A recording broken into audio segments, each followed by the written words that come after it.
gentlemen, nice to see you this morning, here to take off for our second of three parts of the story of this modern marvel, if you will, the Panama Canal. Today's story, which is centered around Teddy Roosevelt, not an easy figure to center around because he would never hold still for very long. It begins in the year 1901, which was the beginning of a new century. And looked at from a bit of a perspective, it's a divisive point. Because in history, pretty much, prior to 1900, most history is about empires, going all the way back. The Egyptian Empire, the Roman Empire, the Ottoman Empire, the Austro-Hungarian Empire, the British Empire, one after another. But that ends with the beginning of the 20th century. You might say part of the 20th century was taking apart of empires or preventing new ones. And part of it was because it became the empire, the century of the working man, of the ordinary working guy, which means, of course, to a great degree, it was the American century. And in 1901, this was the American president. William McKinley was, to put it simply, a nice guy. He probably wasn't a great president, but he was doing his job. He once said, "Any well-dressed man willing to die can kill the U.S. president." And in September of 1901, he proved it. He was at an exposition in the city of Buffalo, New York. He was the star, and people lined up in a long line to step forward one by one and shake his hand. One of them was a young man by the name of Leon Salgash, wearing a suit. He was standing in line, and he had a towel wrapped around his right hand. For some reason, nobody thought to look at that towel. In any case, when his turn came, Salgash stepped up and shot McKinley with a pistol he had in the towel. William McKinley took 6 days to die. Leon Salgash was tried, convicted, and executed in 5 weeks. Different world. McKinley had been a Republican. His vice president was a Republican. And therefore, it's a little odd when I tell you that Mark Hanna, Senator Mark Hanna, who was the head of the Republican Party in the United States, said when he heard the news, "That damn cowboy is now president of the United States." That damn cowboy was Teddy Roosevelt. That's Teddy in his lieutenant colonel's uniform that he wore in combat in the Spanish-American War, which was just 3 years earlier. He was the youngest man ever to become president of the United States. At the time, he remains until today the youngest man ever to be president, except for John Kennedy. And he brought new ideas with him. And one of them, unquestionably, was the determination to establish a Central American canal. In his initial address to the people in Congress, he said, "No work on this continent is as important to the well-being of the American citizen than the creation of a Central American canal, period." Now, that's not a surprise because people already knew about that, and they had various thoughts. Some people said that a Central American canal would help for trade. It would. Some people thought it would bring people closer together. That may or may not be a good thing. But Teddy Roosevelt had an additional idea. The United States had been growing rapidly, growing in population, growing in economic strength, growing in manufacturing strength. And Teddy Roosevelt was determined he was going to make the United States the next great world superpower. And he also knew that to do that, he had to have a first-class Navy. First-class Navy is essential for a superpower. And because the United States now had two coasts, one on the Pacific Ocean, one on the Atlantic Ocean, with ports on both coasts, it was going to be a two-ocean Navy. And in case the consequence of that, without a Central American canal, was not easily recognized, when the Spanish-American War began in 1898, this ship, the USS Oregon, the newest battleship in the United States Navy, was in the U.S. Naval Yards in the city of Bremerton in the state of Washington. the Spanish-American War began, it was 13,000 miles away. It had to go all the way south, around South America. Took it 68 days to get to the war zone. If any proof was needed of how important a connecting canal, binding together two halves of a powerful navy was, that was the proof. But Teddy had a very powerful ally to help him establish the proof of that, and it was this man. Alfred Thayer Mahan was a captain in the United States Navy, and if he doesn't look like a real blood and guts captain, that doesn't look like John Wayne in uniform, it's because he wasn't. He hated the sea. He got seasick. Every ship he ever commanded was either grounded, collided with another ship, or was embarrassed. So he spent a major portion of his career as a professor in the Naval War College in Newport, Rhode Island. And it was there that he wrote a seminal book that was published in 1890 called The Dominance of Sea Power. He makes the point that every major empire that had ever existed in the world depended on a control of the sea. And it was going to be just as important for the United States. Teddy Roosevelt was sure of that. The issue led to Thayer sending the first copy of that book to the Assistant Secretary of the Navy when it was published in 1890. That was Teddy Roosevelt. He read it. He wrote the review of it for the Atlantic magazine. And it established that the United States was going to have to create that canal. And Teddy and the others already knew where it was going to be. It was going to be in Nicaragua. Panama, at this point, was never even mentioned. As a matter of fact, on the 2nd of January, 1902, the United States legislature, House of Representatives, voted 308-2 to approve a canal in Nicaragua. The United States had already signed a treaty with Nicaragua giving us the right to build a canal there. It had also signed a treaty with the #1 naval power in the world at the time, Great Britain, agreeing that Nicaragua was in the American and not the British sphere of interest. So it all seemed to be a done deal. But in December, just a month earlier, in Paris, the French company that was the remains of the company that had failed in Panama 20 years ago, it's still in existence, and it had a stockholders meeting which was so raucous they had to call the police in to settle things down. And they settled just one issue. They agreed that they would sell the whole company, everything that still remained, to the United States, the materials, the machines, even if they were 20 years old, and the treaty they had with the country of Colombia. They had their accountants go to work on it. They determined that the value of all of these things, including that treaty with Colombia, was $109 million. Why Colombia? Panama was not an independent country. In 1901, 1902, 1903, that's Panama, but it was part of this country, which used to be called something else. We won't go into that. Anyway, it's the country of Colombia. Panama was just a division. The offer was looked upon by American accountants. They said, that company is only worth $40 million. They've overpriced it. 2 weeks later, the company made a formal bid to the United States, offering the treaty, all the materials, everything, and the price they put on it was $40 million. Somebody was talking. Congress considered it, and they voted.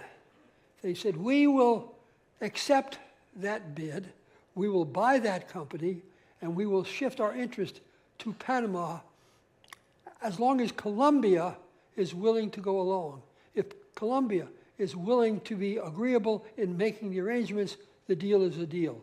And the Colombians responded, of course we'll make the necessary arrangements. We'll do anything we have to do to make the deal come through. And so at the end of January 1902, the United States spent $40 million to buy what was left of the old French company, which was worth essentially nothing, but the treaty with Colombia, which gave us the right to put the canal in their Panama province. There were two men that worked almost ceaselessly to make this all come true, and this is the first. William Nelson Cromwell was a Wall Street lawyer, a very successful Wall Street lawyer, a very smart man. He had founded the law firm of Sullivan and Cromwell. He invented the technique of representing both sides in a business deal in order to make the deal happen, and then collecting a fee from both sides. He had a client who was willing to pay $800,000 if the deal went through. We don't know who the client was, and we don't know what the client had in mind, but it certainly represented a big fee for Mr. Cromwell. In addition, his law firm now owned the Panama Railroad, and that would be a benefit to him as well. The second man is someone you've seen before, and you'll hear about him again. He is the mystery of this whole story, because we don't know how he did it. Philippe Nourreria had been an engineer 20 years earlier on the French effort. Now he was like a booster for doing the canal in Panama. He was such a French patriot that as far as he was concerned, here and for the rest of his life, anything that happened in Panama was the result of a French effort, even if no Frenchmen were involved.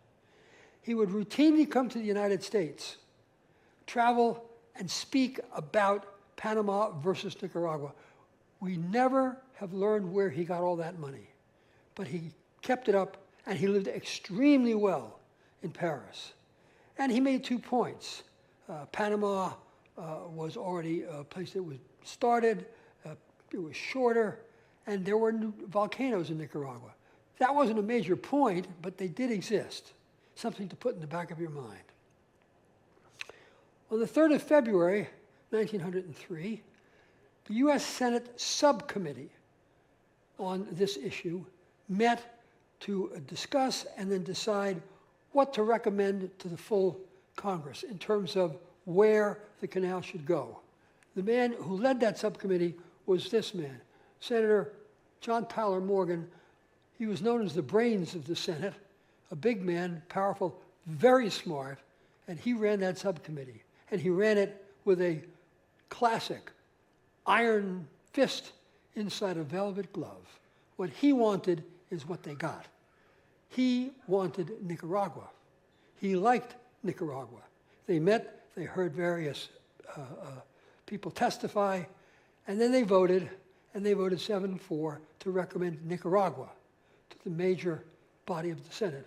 And in general, the Senate follows the recommendations of its subcommittees. The final vote would be taken after discussion in June, but Nicaragua was looking pretty solid. And then somebody else or something else intervened. May, the volcano Pele on the Caribbean island of Martinique erupted. Pele is a big volcano, and this was an enormous eruption. It shattered the island. It covered the capital city of Port-au-France. It killed more than 30,000 people. At the same time that that eruption occurred, there was an eruption of a volcano in Nicaragua.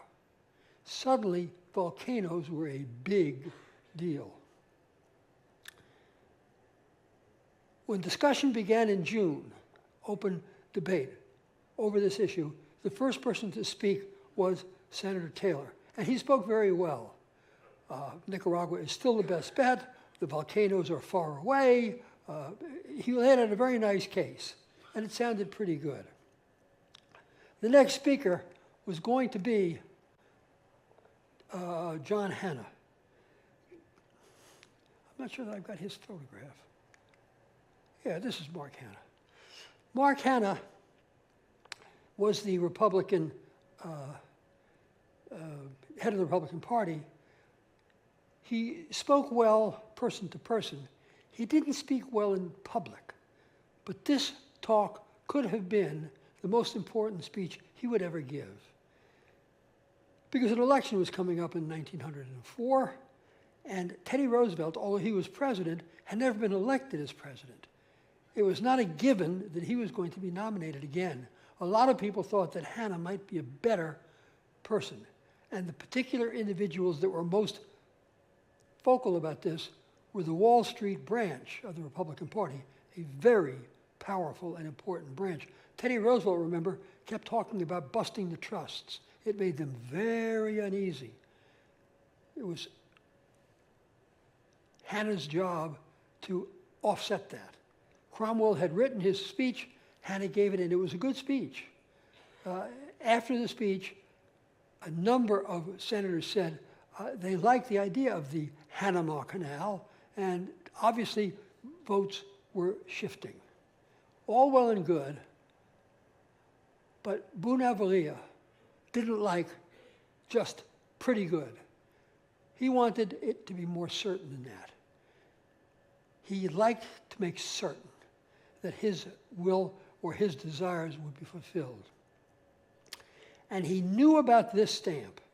This is a 1 centavo Nicaraguan stamp. And that illustration on the stamp shows a railroad wharf on Lake Nicaragua. And in the background, you can see Mount Momotombo, one of the Nicaraguan volcanoes, and there is a great curl of smoke coming out of there. Bonaventure spent 2 days searching in Washington, D.C. stamp dealers until he bought 90 of these. Then he took each one, pasted it on a sheet of paper, and typed underneath it, "Official recognition of volcanic activity in Nicaragua." And he mailed one of these to each of the 90 American senators 5 days before the vote. And when the vote came, it was 36 votes to put a canal in Nicaragua and 42 votes to put it in Panama. The deal was done.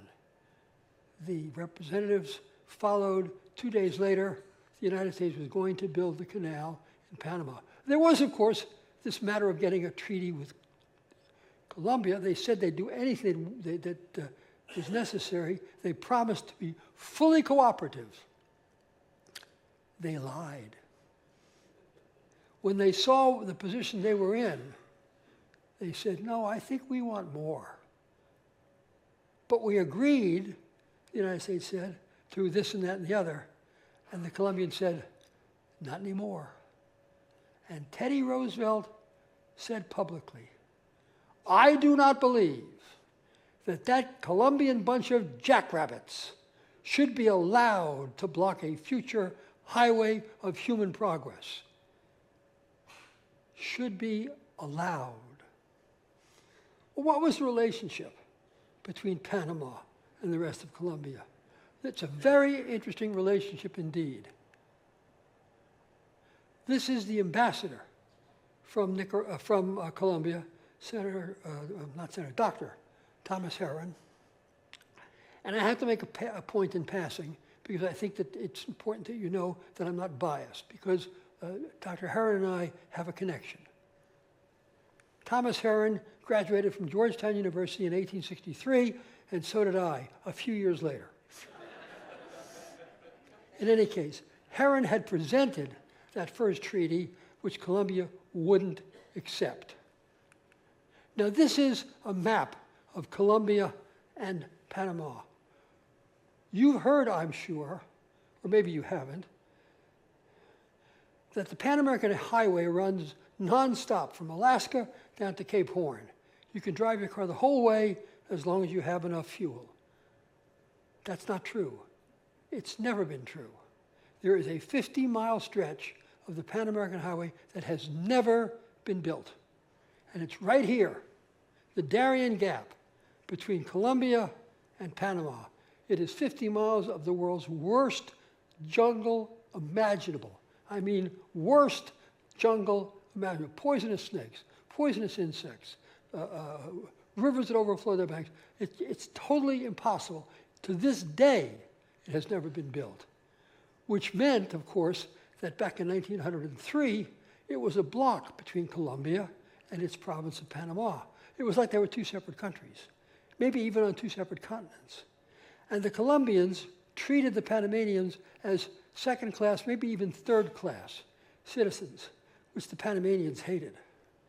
And this all of a sudden is an opportunity. Maybe Panama should break away. Revolution started to be spoken, first sort of cordially among business leaders and educated people in Panama, and then it got a bit more serious.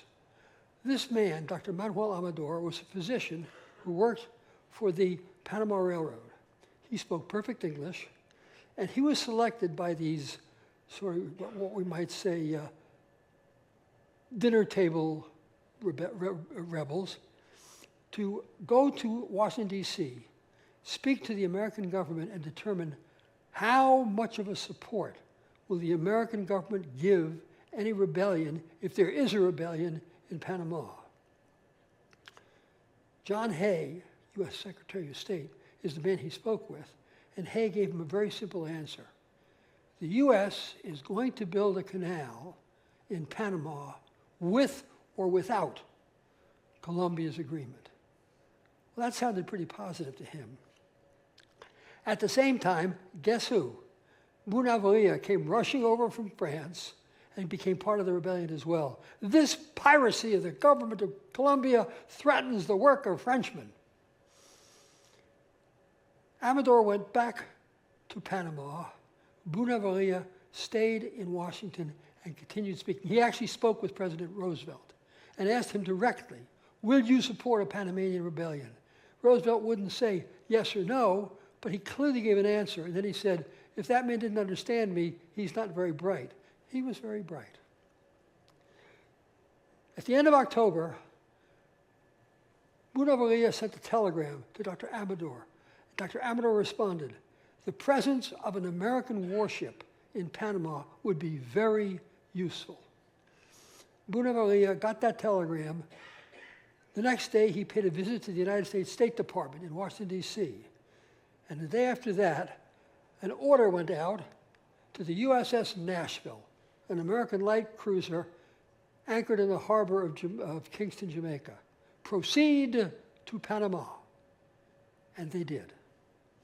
2 days later, November the 4th, November the 5th, it sailed into the harbor of Colon about noon, all flags flying, and the Panamanian rebellion was overjoyed, all 10 of them. Hooray, we have American support, all will be well. They were happy for about 12 hours. Because that evening, the Panamanian gunboat Cartagena also sailed into Colombia, and on board was a general named General Tober and his Tiradores battalion. Tiradores means sharpshooters, all 400 of them. Nashville didn't have any orders, Nashville didn't do anything. And the Panamanian rebellion started to melt away. Indeed, if it hadn't been saved by one remarkable hero, the whole thing might very well have gone up in smoke. But that hero had an ally, had a plan, and put that plan into action. And that hero was Dr. Amador's wife. The next morning, General Tober and his tiradores came ashore, and waiting for them on the dock was the American head of the Panama Railroad, a man by the name of James Shaler, a retired Army colonel. And the dock is right next to the railroad station. Colonel Shaler welcomed General Huertas, and then he pointed across at the station. And there in the station sat a locomotive and one car. And Shaler said, "Sir, this is a train we prepared specially for you and your officers. The furnishings inside that car are extremely comfortable. We have put in a fully stocked bar. We put in a beautiful buffet.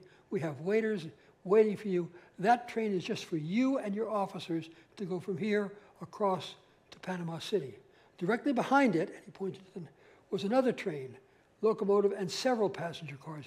That is for your soldiers. They will follow you directly behind. But this is for you. General Huertas was flattered.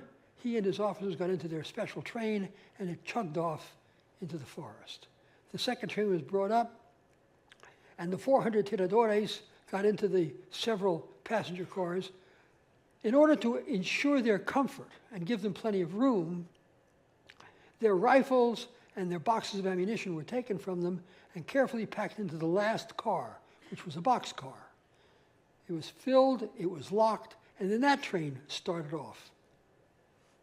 There's a hill just outside Cologne, a relatively mild hill, but the train has to climb it. And as the passenger train with the 400 soldiers in it was climbing that hill, a railroad worker on the outside, walked around to the back of the last of the passenger cars, reached down and pulled a pin. And the boxcar was uncoupled. And it rolled to a stop. But the passengers didn't see that because their train was still going very nicely ahead. And they left their ammunition and their rifles behind. That train chugged on into the jungle, and when it got to the middle, a place called Culebra, that same railroad worker, who obviously was a rascal, reached down at the end of the locomotive tender and pulled another pin. And those railroad cars rolled to a stop. The engine chugged off into the forest and disappeared. And sitting alone, leaderless and without any weapons and completely confused, were 400 helpless soldiers. In Panama City, the first train arrived. General Huertas was met by the head of the, General Taber was met by the head of the local battalion in Panama City, a General Huertas. He led the Colombia battalion. And Dr. Amador had come to him as part of this plot and said to him, "This is what we're doing, sir, and I give you a choice. You can either choose misery and poverty in Bogota, or you can come onto our side and choose happiness and wealth." Wealth was represented by $65,000 in US gold and $50 in gold apiece for his soldiers. Dr. Huertas thought for a moment and said, "I believe I'll take the gold." When Tober and his officers arrived, General Huertas became their host. They had lunch, and then they were touring the city. A man named Herbert Scott, who worked for Colonel Palmer, was instructed when the railroad locomotive that was pulling the train full of soldiers pulled into the station without the train, notify me and arrest General Tober. And at 5:30 p.m., chug, chug, chug, chug, here comes the locomotive, all alone, and Herbert Scott gives the word, and General Tober and his officers were all arrested and put in jail. And a crowd surrounded the jail, chanting, "Viva Huertas, Viva Amador, Viva Panama," and good stuff like that. The deal was done. 2 days later, the U.S. Dixie anchored in Cologne. On board were 2 companies of U.S. Marines headed by Captain John Lejeune. Don't mess with John Lejeune. He became a major general and commandant of the Marine Corps. On this day, he led his Marines into the jungle. They rounded up 400 completely confused, powerless soldiers, loaded them back on board the Colombian gunboat, and saw them off. This is Lafayette Square in Washington, D.C. It's directly across the park from the White House. And in a house on Lafayette Square at 12:59 p.m. that day, the United States officially recognized the existence of the new Republic of Panama. And 13 days later, representatives of the United States and Panama sat down in that house to sign the treaty. Signing for the United States was John Hay, powerful guy. Who signed for Panama? Well, The signer for Panama was not a Panamanian. No Panamanian ever read the treaty. No Panamanian ever saw the treaty. No Panamanian even was in the building. The signer for Panama was a special agent for Panama. Guess who? Philip Bonaventure. There have been arguments, there have been discussions ever since, but the treaty held. Newspaper cartoonists around the world went crazy. Big, mean, bully, rough-riding Teddy Roosevelt hurting poor little Colombia. What this says right here is, Colombia. What now, little man? Teddy was called upon to defend himself before Congress, and he did. He said, the idea that the United States organized the Panamanian Revolution is poppycock. There was not even a single American soldier on the shores, on the soil of Panama when the revolution took place, which, as a matter of fact, was true. The Panamanians rose as one man. Yeah, said Senator Edward Smith from Tennessee, and that one man was Roosevelt.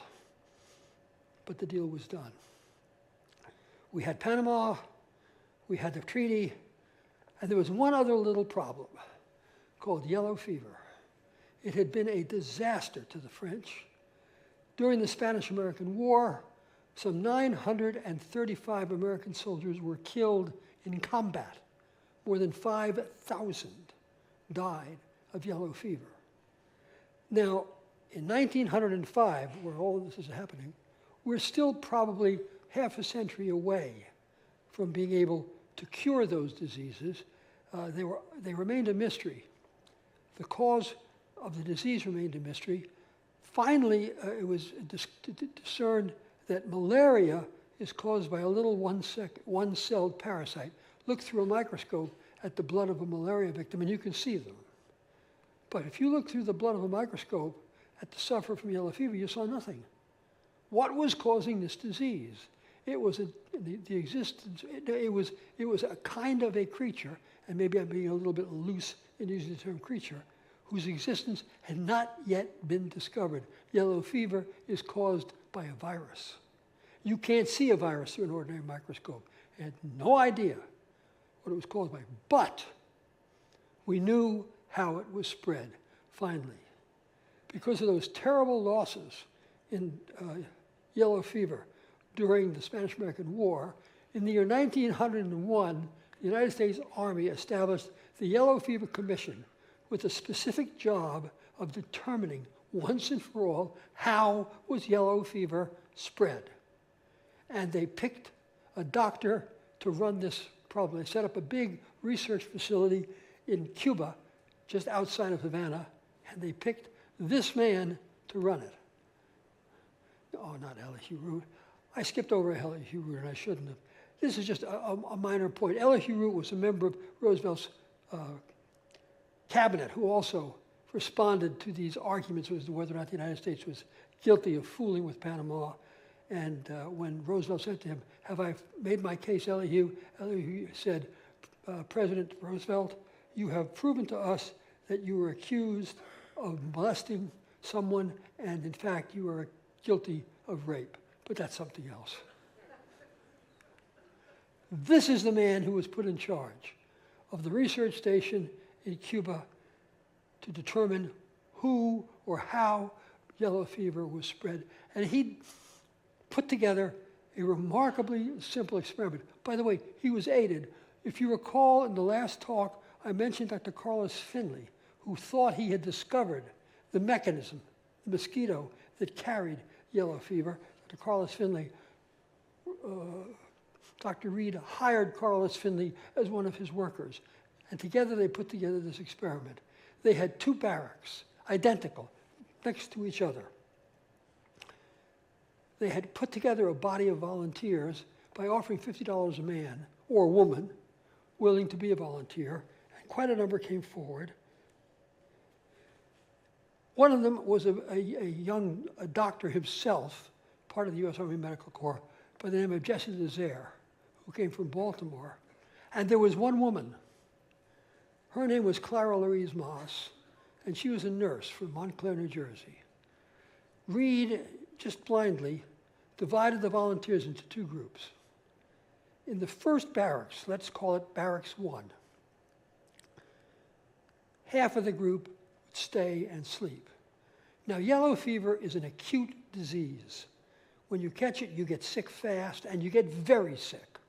And then you get much sicker, and then you die 3, 4, 5, 6 days later. And in the last day or so, as death is taking over and shutting down all the functions of your body, you lose all control over every bodily orifice. You leak from everywhere. Can't be stopped. In the first barracks, half of the volunteers slept. They wore pajamas that had been worn by dying yellow fever victims. They had never been washed. They were crusted and stained with every conceivable kind of ook. And they slept on sheets that the dying yellow fever victims slept on, covered with every conceivable kind of ook. But the barracks itself had been completely cleaned and completely screened so that no insects or anything else could get in or get out. In Barracks 2, the volunteers slept on crisp, new, unused pajamas on perfectly clean, laundered and ironed sheets. Everything clean, crisp, beautiful, but there were no screens on the doors or windows. And after a time, the results were clear. Group 1, 0 victims. Group 2, a lot of victims. And a lot of the victims died. So we knew. Dr. Finley approved the results. Mosquitoes carry whatever it is that makes yellow fever happen. We don't know. Back then, we had no idea what it was. But we knew that if we kept the mosquitoes away, the disease couldn't be passed. Roosevelt sent a word to Panama. I am sending the best tropical medicine doctor in the United States to Panama to run a program to remove the yellow fever vectors. But he couldn't send Walter Reed because in November of 1902, a year earlier, Walter Reed had died at the age of 51 of acute appendicitis. And so he sent his number 2 man, Dr. William Crawford Gorgas. When Gorgas arrived in Panama, the chief engineer was a man named John Wallace. He had come down. John Wallace was a fatalist. You can't prevent diseases. You're going against God's will. He came down with his wife, and they brought 2 coffins. I'll die or I won't die, according to God's will. And he didn't give Gorgas a penny. But within a few months, he was out. And a new man was in. And the new man was named John Stevens, and he was a railroad man. John Stevens was a remarkable figure. We're going to see him again the next time. The next chapter is pretty much all about what John Stevens did. But what John Stevens did here was very simple. He said, give Dr. Gorgas anything he wants. He got 4,000 workers and launched the most expensive public health program in history in real dollars. First, he took on the cities of Colón and of Panama City. Many of the streets look like this: unpaved, open water running down the middle, jugs of drinking water sitting on the porches, no sewage. Sewage was thrown out, carried out in buckets, whatever. Completely rebuild the cities. They dug up the streets. They laid brand new sewer lines. They laid brand new drinking water lines. They built new sewage plants, sewage disposal facilities. They paved the streets for the first time. All the streets in Colón, all the streets in Panama City were all paved. The new housing for the new workers, all of it went up, covered with mosquito netting everywhere.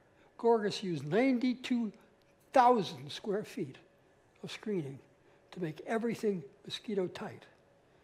And by 1905, yellow fever was gone. The last recorded case of yellow fever at the Panama Canal zone was in November of 1906. No more. And John Stevens said, okay, now we can start to dig. And in 2 days, I'll tell you that chapter.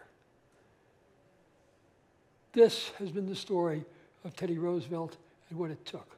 A little, perhaps, questionable in terms of ethics, but he had a goal. It wasn't for his good, it was for the good of America, the good of the world, and it worked. So thank you all so much for coming today, and in a couple of days, we'll do number 3.